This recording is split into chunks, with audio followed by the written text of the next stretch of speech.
Dalam hidup yang semakin riuh, di mana semua orang ingin didengar, barangkali justru diam adalah bentuk keberanian yang paling jarang dipilih.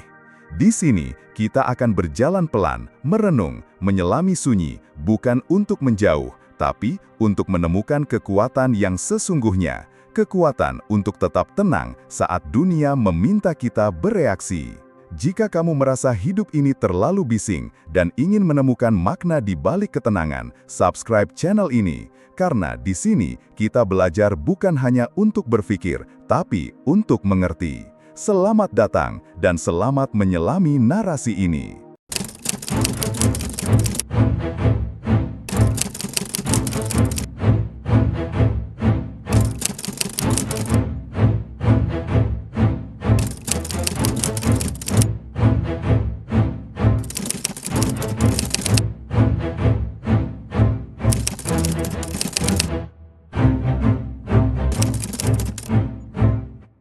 Pernahkah kau merasa dunia ini terlalu bising?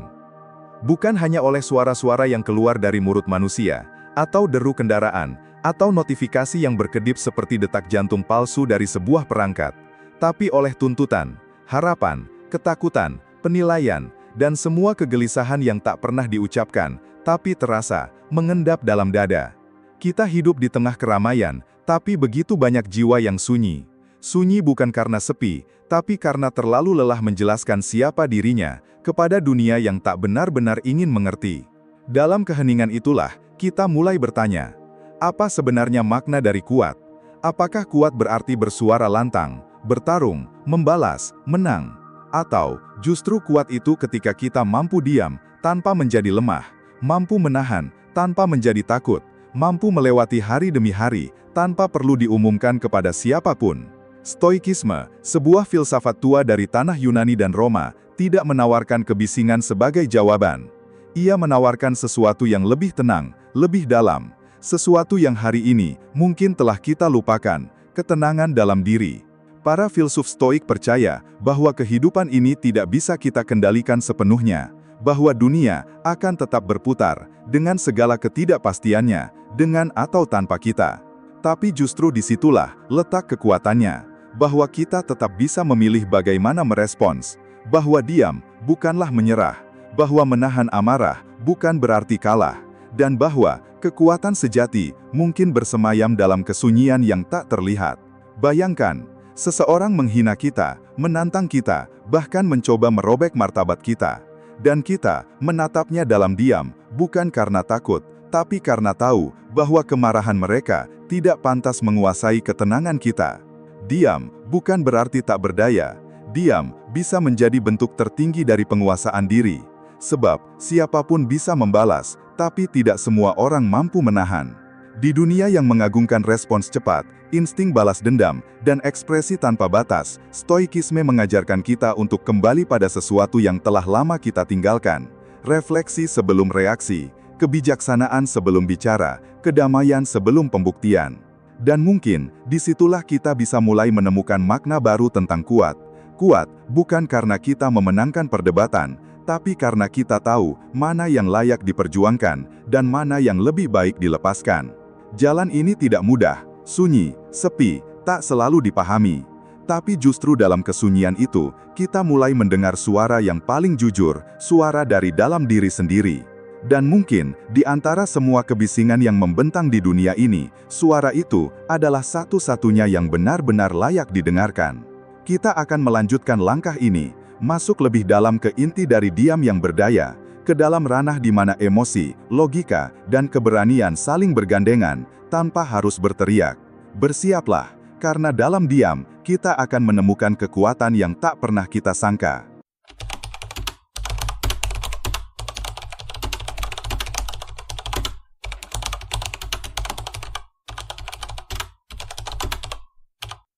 Dalam diam, kita mulai mendengar, bukan suara dari luar, bukan dunia yang menuntut kita untuk lebih cepat, lebih hebat, lebih terlihat, tapi suara dari dalam, yang selama ini kita abaikan karena terlalu sibuk membuktikan sesuatu kepada orang lain. Bukankah kita sering merasa harus menjadi sesuatu demi diterima? Kita tersenyum saat hati retak, kita menolong saat jiwa sendiri rapuh, Kita berjuang seolah tak lelah, padahal nyaris hancur. Dan ironisnya, semua itu kita lakukan dalam diam. Namun, di balik diam itu, ada pergolakan, ada cerita yang tak dikisahkan, ada luka yang tak tampak. Dan justru di sanalah, stoikisme menemukan tempatnya. Filsuf stoik seperti Epictetus dan Marcus Aurelius tak mengajarkan kita untuk mematikan emosi.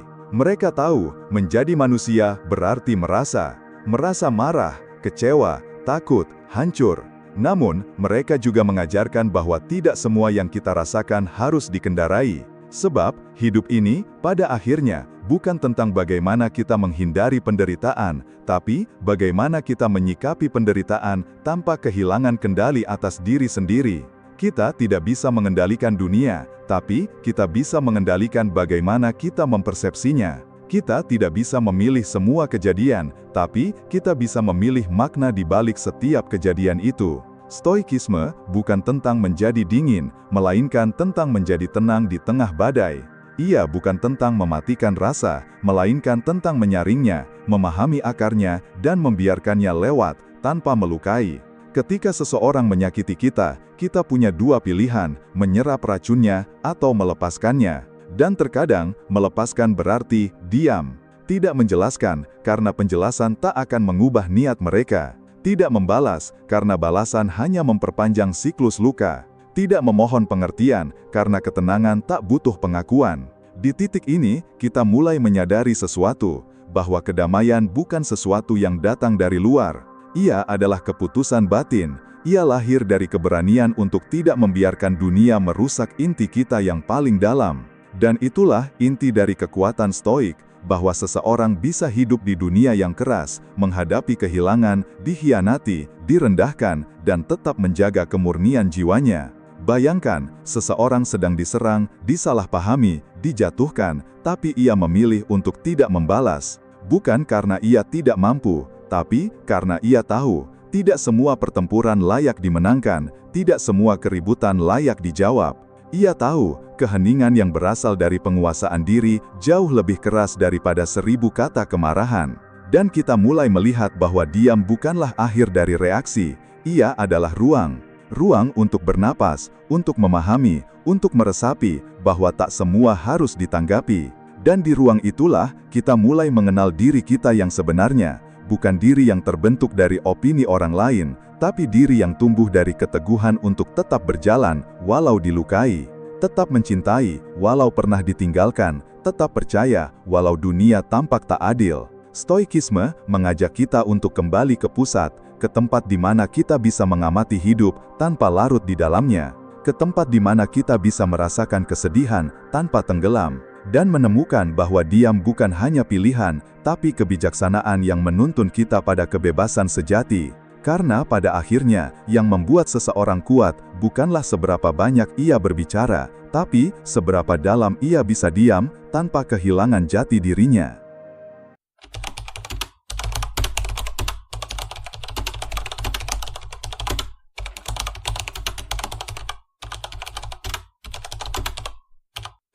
Dalam kehidupan ini, kita sering diajarkan untuk berjuang, melawan rasa sakit, melawan kegagalan, melawan kenyataan. Kita tumbuh dengan keyakinan bahwa hidup harus seperti yang kita bayangkan. Jika tidak, maka sesuatu telah salah. Kita menjadi terbiasa mengutuk takdir atau mencoba mengubahnya dengan paksa. Namun stoicisme, dengan kebijaksanaan yang sunyi dan mendalam, mengajarkan sesuatu yang sangat berbeda. Bahwa hidup ini bukan musuh yang harus ditaklukkan, tapi guru yang harus didengarkan. Kehidupan yang sejati bukan selalu tentang bagaimana kita mendapatkan keinginan, tetapi tentang bagaimana kita tetap tenang ketika tak semua keinginan tercapai. Bahwa penerimaan bukan kelemahan, tapi bentuk tertinggi dari kekuatan moral. Marcus Aurelius pernah menulis, "Terimalah segala sesuatu yang terjadi sebagai bagian dari alam semesta. Tidak ada yang asing, tidak ada yang sia-sia." Ini bukan ajakan untuk pasrah, bukan pula alasan untuk menyerah, tapi ajakan untuk memahami bahwa banyak hal terjadi di luar kendali kita, cuaca, opini orang, kehilangan, bahkan kematian. Dan jika kita terus berjuang melawan apa yang tak bisa kita ubah, maka kita hanya menambah penderitaan di atas penderitaan. Bayangkan ombak besar datang, kita bisa mencoba melawannya, dan terseret.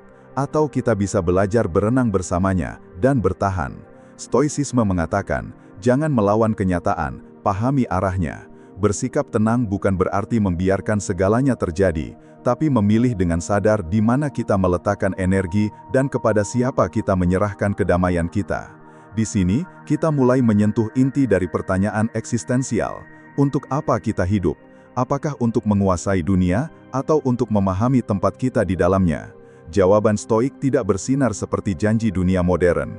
Ia tidak menjanjikan kesuksesan besar, popularitas atau kekayaan, tapi ia menawarkan sesuatu yang lebih sunyi, namun jauh lebih dalam. Keteguhan batin, kebebasan dari penderitaan yang kita ciptakan sendiri. Kita menderita bukan karena dunia tidak adil, tapi karena kita ingin dunia selalu berjalan sesuai dengan keinginan kita. Kita merasa tersakiti bukan hanya karena ditolak, tapi karena kita mengira bahwa penerimaan orang lain adalah harga diri kita. Padahal, Stoicisme mengingatkan, tak ada yang lebih berharga dari pikiran yang merdeka. Dan untuk menjadi benar-benar bebas, kita harus belajar melepaskan hasrat untuk mengontrol segalanya, melepaskan ilusi bahwa dunia berutang pada kita, melepaskan kemarahan terhadap hal-hal yang memang bukan milik kita. Di balik semua itu, kita menemukan kebijaksanaan paling hakiki, bahwa hidup tidak perlu selalu dimenangkan, terkadang cukup dijalani dengan penuh kesadaran. Dan ketika kita bisa melihat hidup sebagaimana adanya, dengan luka, kegagalan, kehilangan dan absurditasnya, lalu tetap berkata, aku bisa menjalani ini dengan tenang, maka di sanalah kita menjadi benar-benar kuat. Diam, dalam konteks ini, bukan hanya tentang membungkam mulut, tapi tentang membungkam kegelisahan, tentang berdamai dengan apa yang tidak bisa diubah, tentang memahami bahwa hidup tak harus sempurna, untuk tetap layak dijalani. Dalam diam, kita tidak menyangkal kehidupan, kita justru merangkulnya, apa adanya, dengan semua ketidaksempurnaannya. Dan dalam pelukan yang sunyi itu, kita menemukan makna yang tak bisa dijelaskan oleh kata, tapi bisa dirasakan oleh jiwa yang mulai mengerti. Bahwa menjadi kuat bukan berarti tak pernah jatuh, melainkan tetap jujur pada diri sendiri ketika semuanya terasa berat.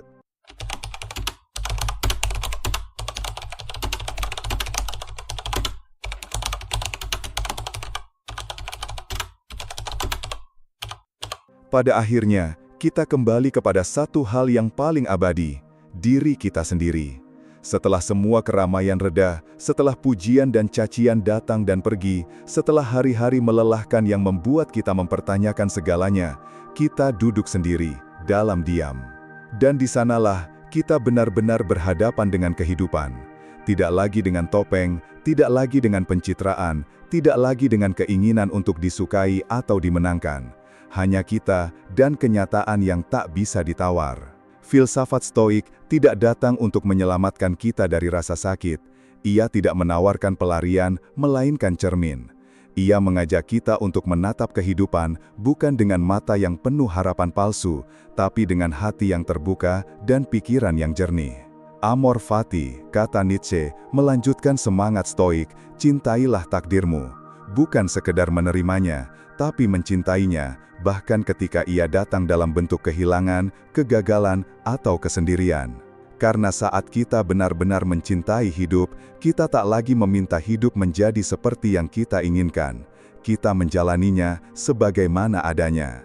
Dan di situ, dia menemukan makna terdalamnya. Ia bukan hanya ruang kosong antara dua kata, ia adalah wadah di mana kita bisa memahami dunia tanpa tergesa, mengamati tanpa prasangka, dan merasakan tanpa harus mengumumkan segalanya. Diam bukan berarti kita tak punya sesuatu untuk dikatakan. Seringkali, justru karena kita tahu terlalu banyak, kita memilih untuk diam. Karena tidak semua kebenaran butuh diumbar, tidak semua luka butuh dipertontonkan, dan tidak semua pembuktian harus dilakukan di hadapan dunia. Di titik ini, kita mulai memahami, kekuatan yang sesungguhnya lahir bukan dari genggaman, tapi dari pelepasan, bukan dari dominasi, tapi dari penguasaan diri, bukan dari berisiknya keberanian, tapi dari tenangnya kebijaksanaan. Stoicisme tidak memberi kita jawaban yang mudah. Ia menuntun kita untuk hidup dengan penuh kesadaran, meski tanpa jaminan bahwa dunia akan memihak. Ia mengajarkan bahwa hidup bukan soal menang atau kalah, tapi soal bagaimana kita tetap jujur dalam diam. tetap hadir dalam kesunyian, tetap manusia meski dunia mengharuskan kita menjadi sesuatu yang lain. Dan jika hari ini kamu merasa terlalu lelah, terlalu banyak menyimpan, terlalu sering menahan, ingatlah, itu bukan kelemahan.